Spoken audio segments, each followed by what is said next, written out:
There it is. All right. So on this 19th day of December, the Sunday before Christmas, we are going to be digging into further Romans.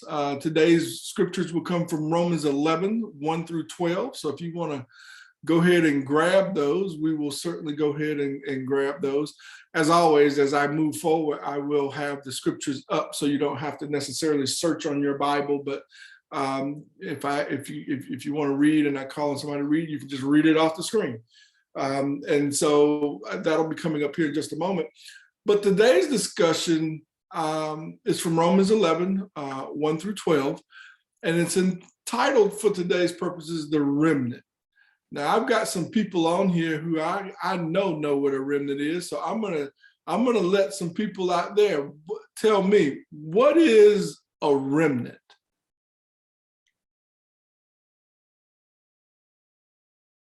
What is a remnant?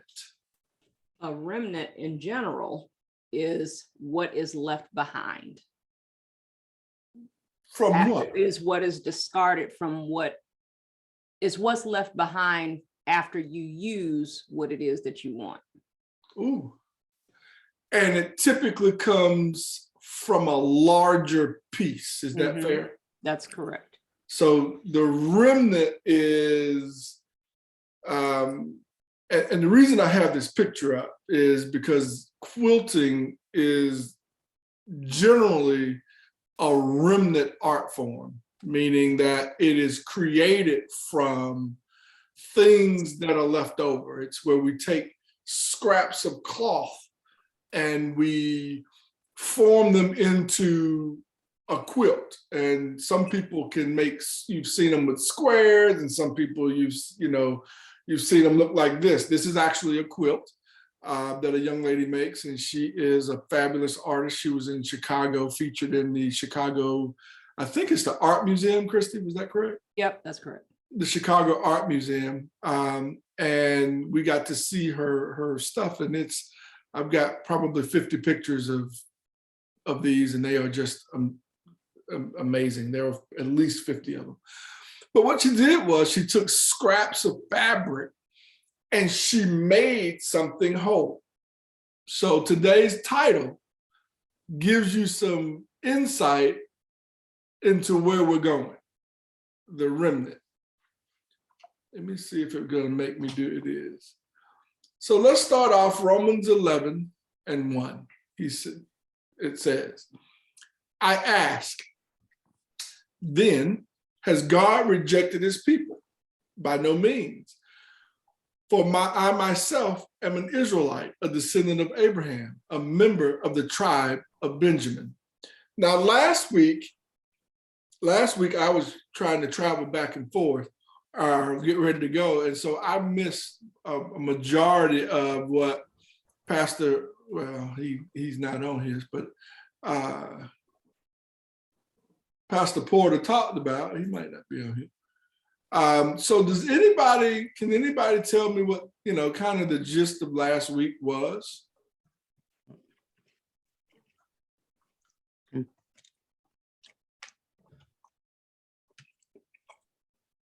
You're muted, Yolanda. Sorry, so basically the gist of last week is talking about being more so saved. What do you get from salvation? Got it. So when he starts off in this chapter in 11, and let me make sure I'm in the right spot here because I want to make sure. Who is the writer talking to when he says, because he's asking the questions, he says, I ask, then, has God rejected his people? Who are his people? We said the Jews, Jews, Israelites, in this particular case. Right. Remember, the term Jew is a universal term for a group of people who could independently be from somewhere else, right? In this case, he was being really specific. He was talking about the Israelites who were Jews. And so this is a message where he's asking the question, has God rejected the Jews? And it's important for him to ask this question because he is a Jew, Mm-hmm. right? Mm-hmm. So here he is asking this question. Now, wait a minute. If in fact, God is moving forward and he's doing some things with the Gentiles, then has he rejected the Jews? And he says, by no means, for I myself am an Israelite, a descendant of Abraham, a member of the tribe of Benjamin. Do you have any ideas why he uses this language? I myself am an Israelite, a descendant of Abraham, a member of the tribe of Benjamin. Why do you think he did that? Why do you think he said that?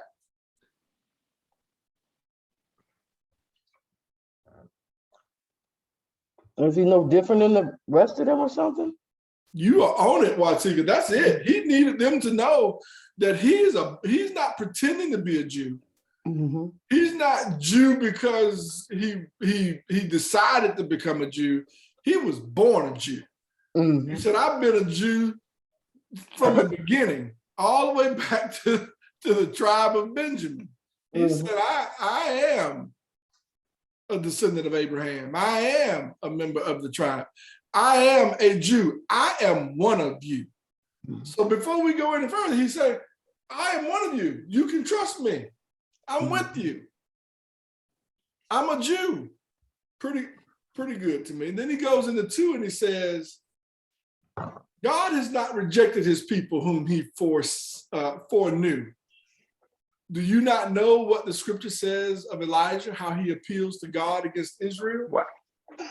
So what does this foreknew mean? What? Why? What does foreknew mean? He knew you before you knew yourself. Come on. That's it, Jack. Jackie, that's exactly right. It means that he had already known you, right? He knew you prior to this discussion about the Gentiles. See, this is the hard part, right? This is the really hard part for a lot of Christians, because in the beginning, remember, the Jews were the sent people. They were the elect. They were the people who had been chosen.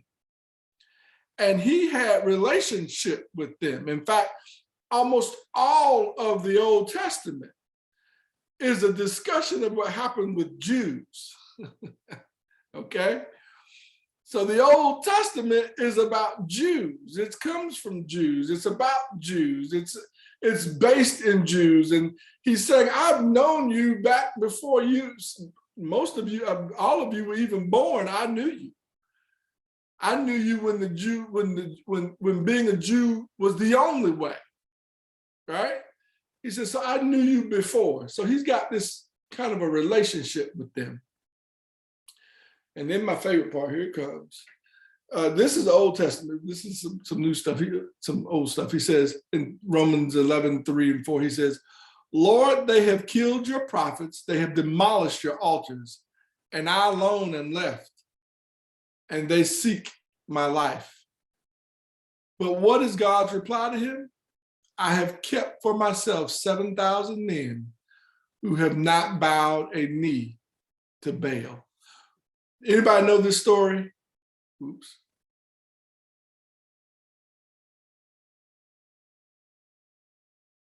So this is about Elijah, right? This is the story of Elijah. And actually, we won't go there today, but you can get this in, there's a couple places you can get this, but the 2 places that I think are most important, well, let me give you that in just a minute, because we may go there in just a moment. But this is Elisha, and he is being forsaken. He thinks he's being forsaken, but he is the one that's going after the people and telling them to stop doing all this stuff and to stop looking at all these idols and stop doing all these things. He said, and I'm the only one left. And now everybody's mad at me because I'm the one saying, stop doing this, stop doing this. And then he says, but God replies to him, he says, relax, you're not the only one. He said, I've kept 7,000 men who have not bowed a knee to Baal. And part of what he was saying is, you're not the only ones. I know you think in your battle, in the midst of your battles, you're the only ones, but there are more. And I think that's important to kind of take close and put in our chest of when we're in those war moments. A lot of times when we're struggling, the first thing we do is we're like, oh, I'm all by myself. No, there's more.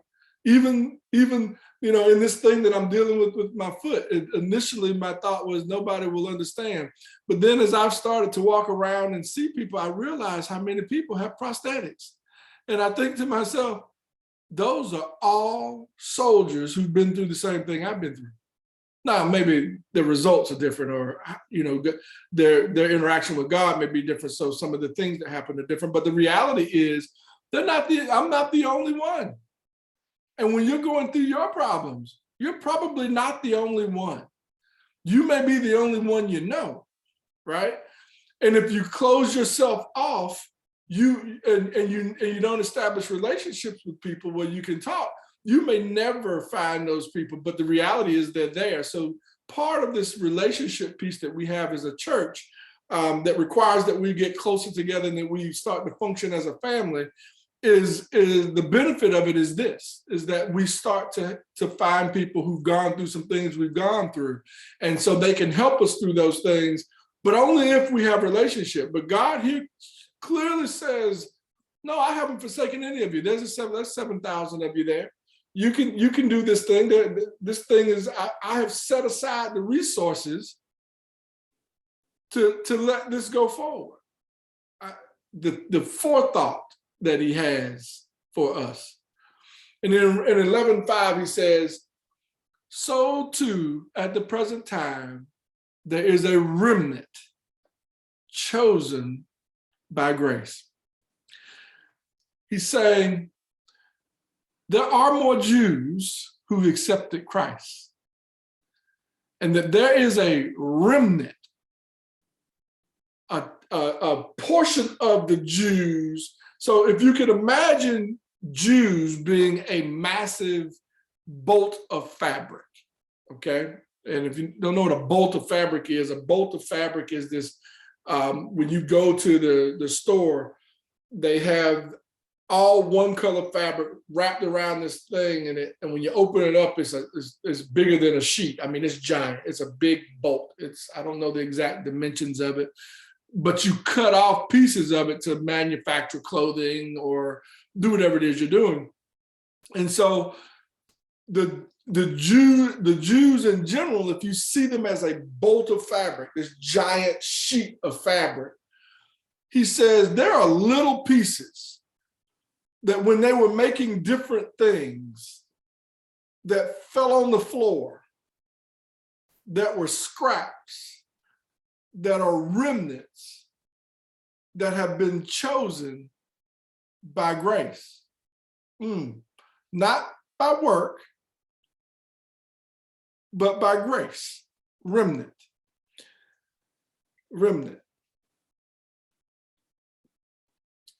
Romans 11:6. And then there's the question. But if it is by grace, it's not really a question, there's an implication here. It says, but if it is by grace, it is no longer on the basis of works. Otherwise, grace would no longer be grace. So I got to ask the question, what is grace?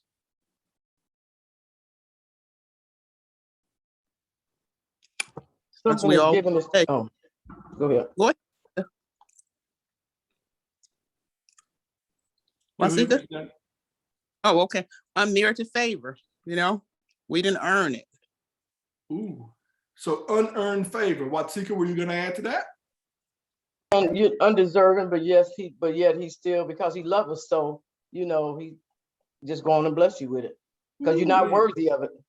Ooh, you said a bunch of big words, and now you got me in trouble. Unworthy. Go ahead, Jackie. I saw you come back on. No, just pretty much, yeah, I ditto that. So if it's been given to you by grace, meaning there's nothing that they could have done as Jews, right? They followed the law. They did what the law said. They are now, and here's where it gets key. They are now Jews who believe that Christ is the Savior. This is where it gets really important, because it's not talking about all Jews, because all Jews don't accept Christ. That's the big, so when we look at the Jews and we look at them again as a bolt of fabric, they have made a series of dresses out of this fabric. They're all little black dresses, right? They're all the same. They have different cuts. They have different shapes, but they're all dresses that were made out of this. And so they're all, that's them. That's who they are. He's talking about the pieces that fell on the floor and said, well, wait, I believe that Jesus is the Messiah. For them, there has been an extension of grace that has nothing to do. And this is the definition in my heart of grace. It is this idea that no work, no thing that you do, no act that you do gives you access to grace. So if you're the person standing on the corner, or if you know the person standing on who sees the person standing on the corner, and they stop the car and they give them $30, or if somebody trespasses against you and you extend them grace, you say, you know what, I'm gonna let it go, and you think, I'm just gonna let it go, it's the right thing, I'm just gonna let it go. You are able to extend them your grace, but that's not the type of grace that we're talking about here. The type of grace that we're talking about is you don't have any control over it. It is all from God. He determines how he graces you, and that he graces you, that he allows you to have it, despite what you look like, despite what you're doing, despite where you're from. It doesn't matter. And so sometimes you can see people that in your eyes, you go, they don't deserve any grace. They've robbed all these people. There was a guy a few years back, his name was Maddow. No, was it Maddow? What was his name? I think it's Bernie Maddox. That's his name. And he was a financial guy. And what Bernie did was rob. He pocketed hundreds of millions, but we're talking billions of dollars that he was able to siphon off of out of people's pockets, and made whole companies go down, and people lost their livelihoods. And somebody said, could he ever be extended grace? Oh, of course he could. But in my mind, would he deserve it? Well, initially I was like, no, but then when I started to understand the definition of grace, I said, well, that's not for me to determine. And that's uncomfortable, right? God, I don't get to determine who he extends grace to. And so in this case, he says, I will, but if I've extended you grace and it's not by your works, and if I did it any other way, it wouldn't be grace. And it wouldn't, and part of what he's talking about is a term that we're starting to fight about, and you're going to hear this.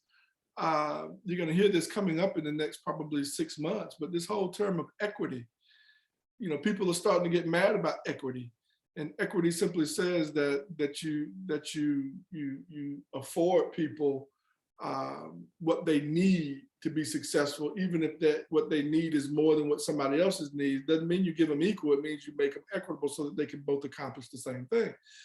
And so what they're getting at here, what God is getting at here, is he gives out his grace in an equitable fashion based on him, not us, not on our definition of equity, not on our definition of grace, but based on his, which means it may not look like we want it to look all the time, uncomfortable. And then 7 and 8. Will somebody read verse Romans 11, 7 through 8 for me, please? What then?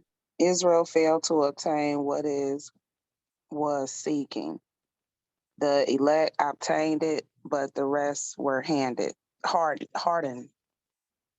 As it is written, God gave them a spirit of stupor, eyes that would not see and ears that would not hear, down to this very day.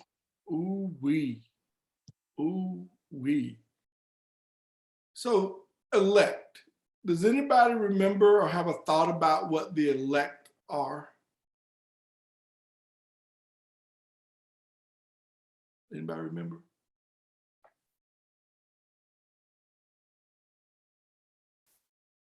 It's been a minute. The elect. I'll give you this one because it's Yeah, because important. Pastor went over that one time, and I just, yeah, and I'm like, it's right there.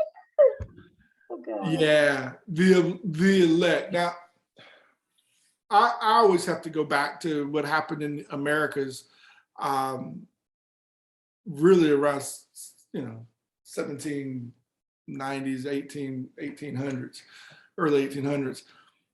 The elect were a group. It was this is really difficult for me to even talk about it. It kind of irritates me to some degree, but it's biblical. The elect are people who were chosen by God. People chosen. But the belief in the elect was that the elect, it didn't matter what they did. This is where this comes from. It didn't matter what the elect did. They were already chosen by God. So even if they lived a sinful life, they were still the elect. And they were going to go to heaven. The elect. The term changes a little bit because the elect, as it happened in the Americas and in Europe, became about who was wealthy, right? So the elect were appointed by man. But God never said that man got to choose the elect. He says he's the elect chooser. But we started choosing the elect, and it turns out that the elect became obviously the wealthy. So the people who ran the churches, the pastors, the bishops, the potentates, the wealthy in the community, they were the elect. And what he's getting at here is that a majority of the Jews did fail to get what they were seeking because they haven't accepted Christ as the Savior. The elect, the ones that have chosen Christ as the Savior, obtained it. But everybody else got hardened. And so part of what happens today is the Jewish faith is still here. They still do not accept Jesus Christ as their Savior. And they are more steadfast in that today than they were then. They've been hardened over time. Not my place to determine, what God is going to do with them. God will do what he does with each of us. But as Jews, this is a part of what their process was. And then it says, as it was written, God gave them a spirit of stupor. Ooh, that's what he's getting at. Stupor. It is what you think it is. And what do you think that is, anybody? Stupor. Person that's don't think, unconsciousness, and what is the other one? Like numb to situations or something like that. Something that affects. You hit it. But I remember when I was a little boy, we'd call you stupid in a minute. I mean, right. that just, boy, you stupid. Stop. We still do. And then here in the last, call it 15 years or so, that's a term that you don't use anymore. That's an insult. That's mean. That's you can't say that. Don't call me that, boy. And so that's where we are. The word stupor or stupid comes from stupor. They work together. And it really means just that, to be in a daze. And he goes on to define it here for us in a way. He says, people who walk around with their eyes closed and their ears shut so that they cannot hear or see. I mean, he's very clear. That's what it means. So you know, I mean, I know the term sounds offensive, but I really don't have a problem with the word stupid, because there are people walking around with their eyes closed and their ears shut. Right? James, Yes. one of the things, you know me, I looked it up.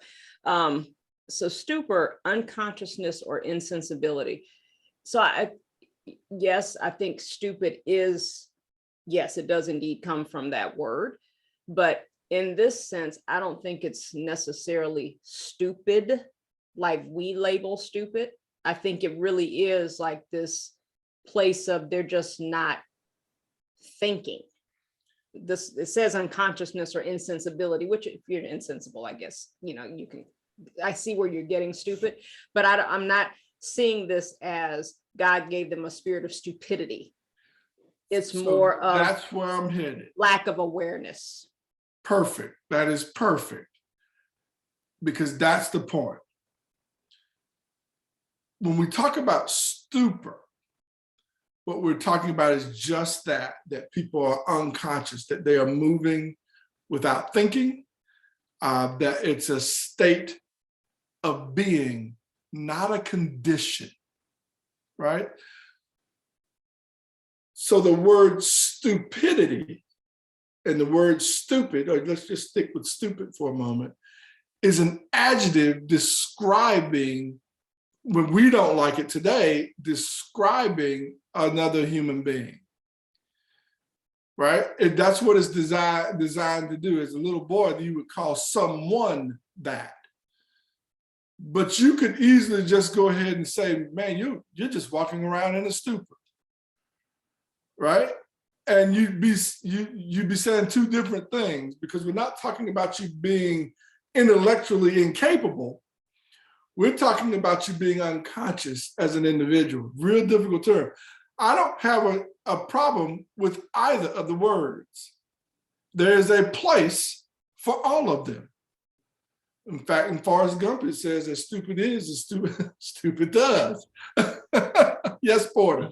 James, I think too, excuse me, I think too, what this one does is it's like regardless of, it's almost like when they get to a place regardless of what you say, like for example, with Paul trying to preach the gospel or whatever, it's not going to be heard. It's regardless of how much you try to convert them or say this is what, it's like all that is, I don't hear it. I don't want to hear it. It's not going to resonate to me. You completely shut down to those kinds of things. And it becomes I wouldn't say a waste of time, but a waste of time to even try to persuade someone in a different way. It is a fool that argues with a fool. Yeah, exactly. Comes from this as well. It's the concept again of, and I've said this on different occasions where you should not spend a whole lot of time arguing with someone, right, whose eyes and ears are closed. They don't hear you.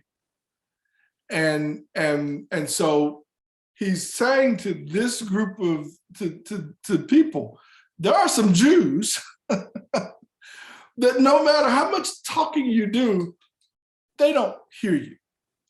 And no matter how much good you do, they don't see you.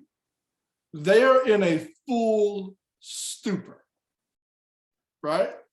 They're in this place of no return for you. Now, somebody else may reach them, but you know when you know, and you'll know when you need to just stop.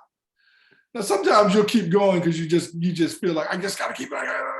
Well, that's two people doing the same thing. Both of y'all caught in the same place.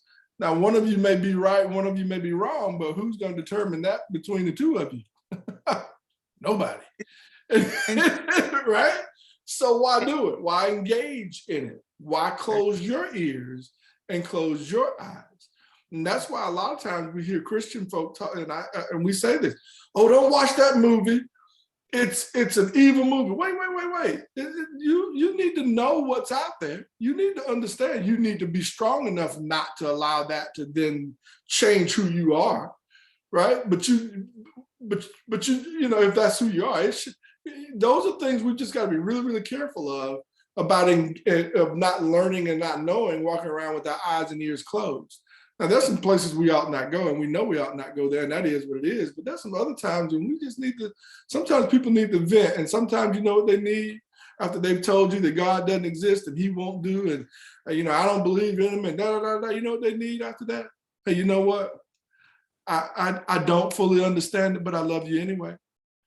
That's the answer they may need, so that you may need to hear them and see them and make sure that you're not in a stupor.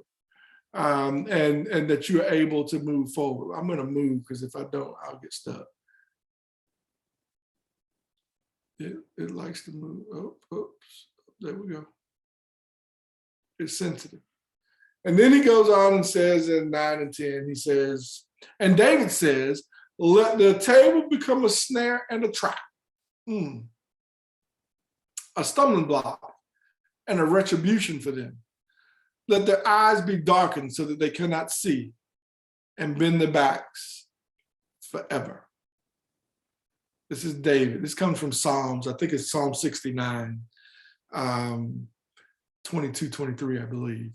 And he's getting at this imagery that he is putting out there. Let their table become a snare and a trap. And I don't know how, we don't hunt much. So I don't want to really, I don't know how many people are going to understand the hunting snare reference because we just don't do it anymore. But a snare is a trap, like one of those big bear traps where they just where the animal steps in the trap and then it crunches on their leg and it holds them there.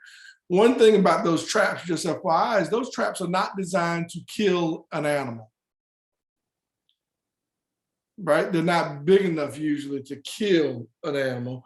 They're big enough to wound an animal.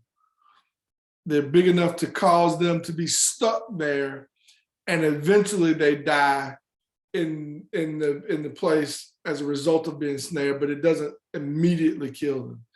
And so he says here, let it become a snare, something that traps them, keeps them right where they are. This idea that they're not, the Jews aren't moving forward. It's a place where they're stuck.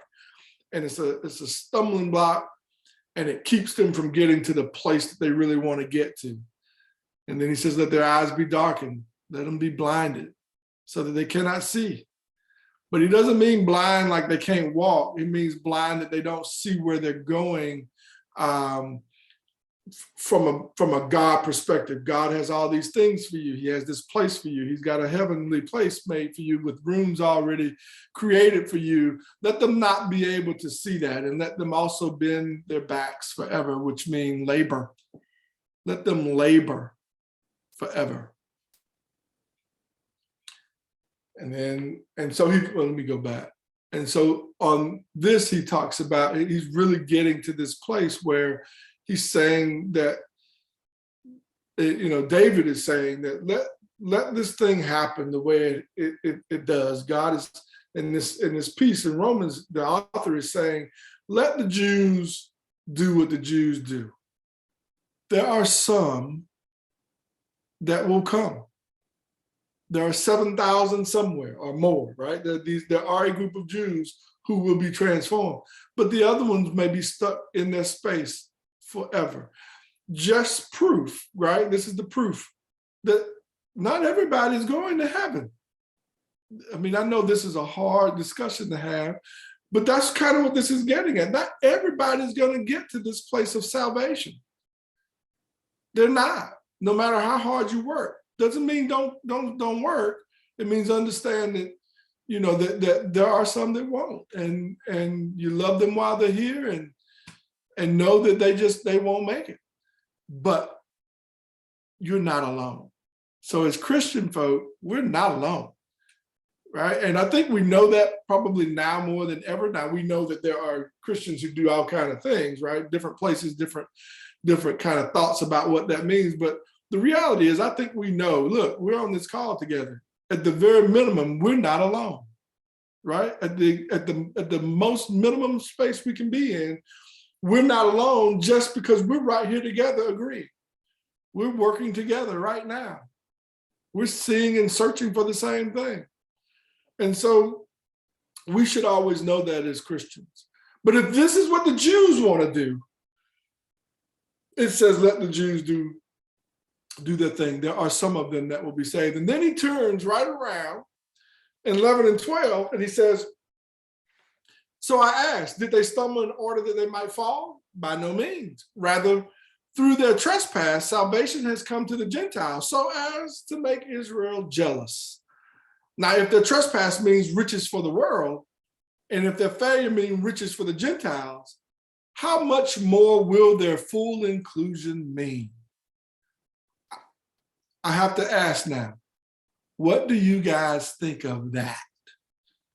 What does that mean to you, these two verses?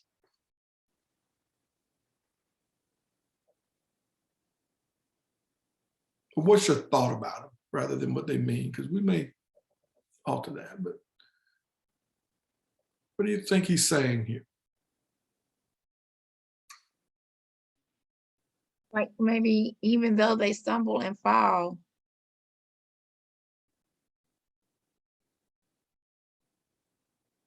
they still have, the riches of the world. Anybody else? Regardless, you cannot, I think he's saying that even though they may not appear to be walking with God, they're not thrown away. Ooh. He salvation is for all, for Jews, Gentiles, for all. I think I ditto that just from the standpoint of it's like all that's happening, he still loves Israel, quite frankly. And he's doing all this to say, hey, you know what? They may be kind of temporarily in this state, but maybe when they see you guys getting it, they'll want to come back. It's like, just like that original promise is still there. And I think the other piece of it is, the other side of the coin is, their loss is our gain in that if they don't take it, it's being now offered to whoever will take it. But there's almost a sense of, I don't know if it's the right word, but selfishness maybe that's not the right word, but God is still working this thing so that he gets what he wants in the end, which is that relationship with them.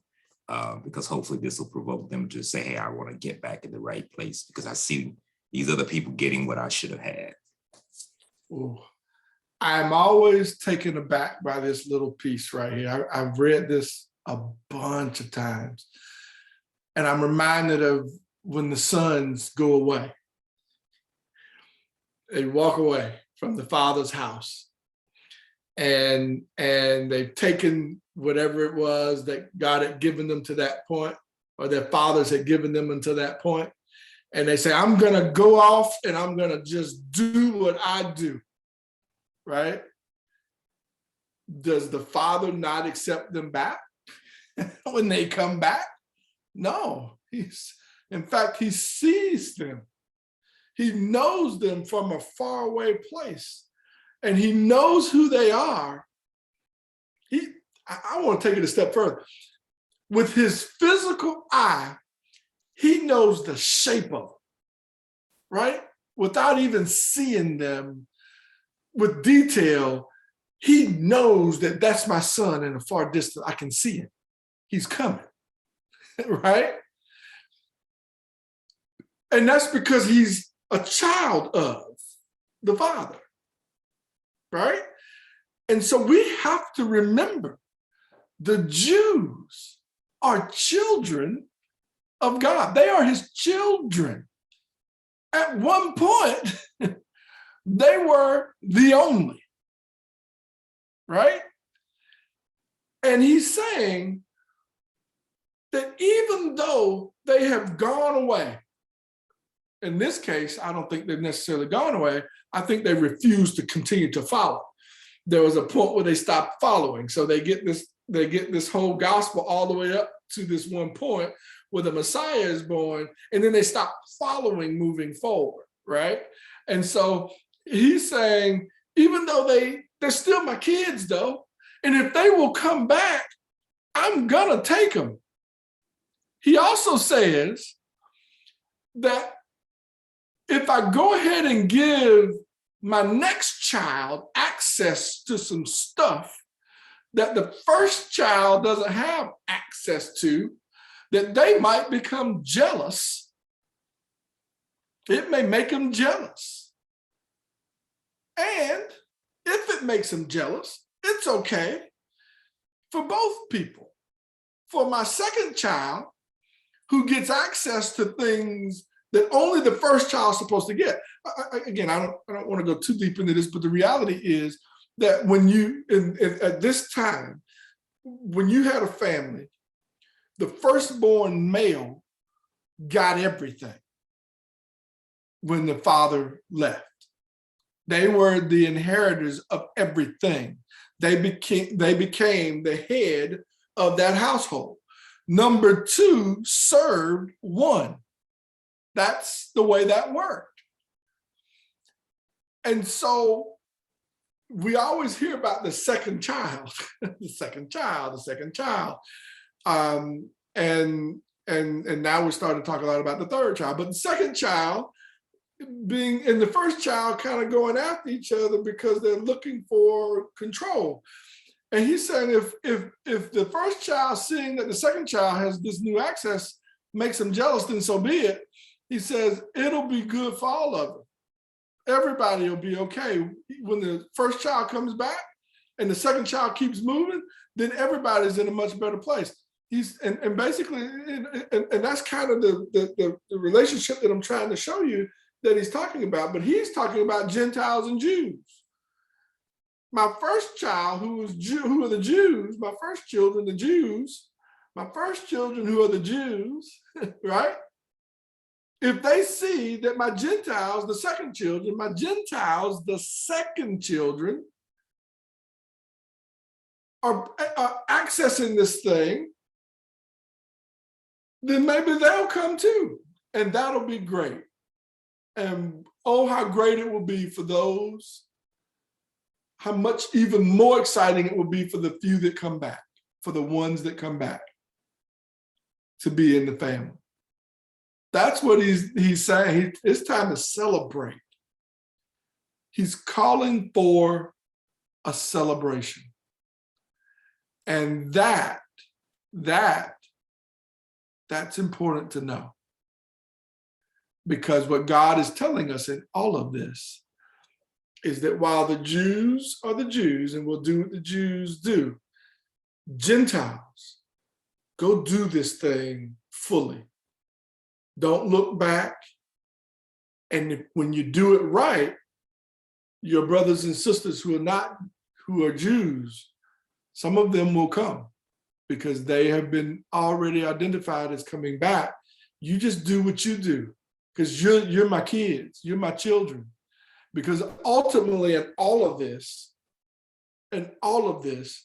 whether you're Jew or Gentile, you're still a child of God. You're still his. Now the question now becomes those who choose him, right? And those who don't. And as Gentiles, we should just celebrate because we are included and we get it. We understand the Messiah. Our whole faith, our whole religion, our whole being is made up on this idea that Christ was born, he lived, he died, and he raised up. And because we get that component and is our Messiah, is our Christ, because we get those components, we're full children. and we're ready to live in all of that glory. All right. Thoughts, ideas. I'm trying to get us out of here a little bit early today, but thoughts and ideas.